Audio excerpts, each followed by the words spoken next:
এইসব ঝামেলাগুলি এড়িয়ে যেতে পারতো যদি 3 মাসের মধ্যেই নির্বাচনটা করতে পারতো।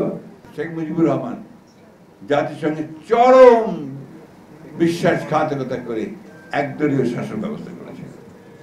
আজকে আমার কথা বলি, আমি আমার স্ত্রী আজকে সকালে ব্যাংকে ফোন করেছেন কিছু টাকা তোলার জন্য, বলছে যে সরি ম্যাডাম, আমরা 5,000 টাকার বেশি দিতে পারবো না।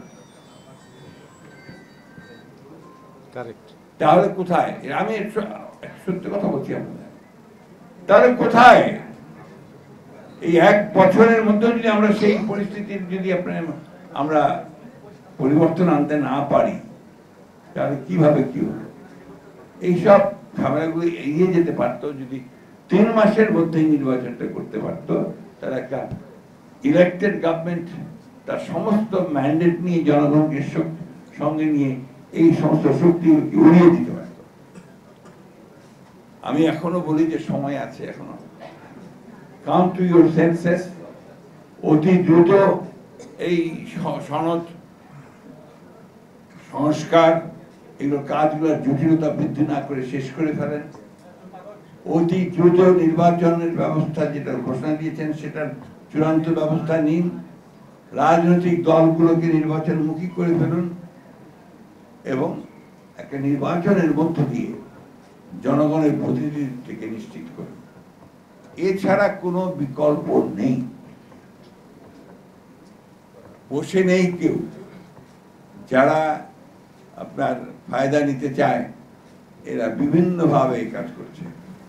সুতরাং আমাদের দায়িত্ব হবে, যারা আমরা দেশকে ভালোবাসি, কাজী জাফরের অনুসারী হিসেবে, যারা আমরা দেশে গণতন্ত্র প্রতিষ্ঠা করতে চাই, যারা আমরা লড়াই করতে দ্বিধাবোধ করি না, যারা রক্ত দিতে দ্বিধাবোধ করি না, তাদেরকে আজকে আবার ঐক্যবদ্ধ হয়ে এই ন্যূনতম বিষয়গুলোর উপরে একমত হয়ে আমাদের সামনের দিকে এগিয়ে যাওয়া উচিত।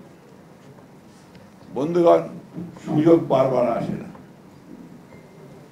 বাংলাদেশের দুর্ভাগ্য, অনেকবার সুযোগ এসেছে, বাংলাদেশের মানুষই তা অর্জন করেছে, আবার এই বাংলাদেশের মানুষের হাতেই, কিছু মানুষের হাতেই তা সব শেষ হয়ে গেছে। আমরা গোটা জাতি শেখ মুজিবের পেছনে পাগলের মতো ছুটেছিলাম, মরনা ভাসানী পর্যন্ত পিছনে পড়ে গিয়েছিলেন। সেই কাজে শেখ মুজিবুর রহমান জাতিসংঘের চরম বিশ্বাসঘাতকতা করে একদলীয় শাসন ব্যবস্থা করেছে। সত্য, অস্বীকার করার উপায় আছে? কোনো উপায় নেই। ঠিক একইভাবে পরবর্তীকালে আমরা দেখেছি যে এই ঘটনাগুলো ঘটেছে।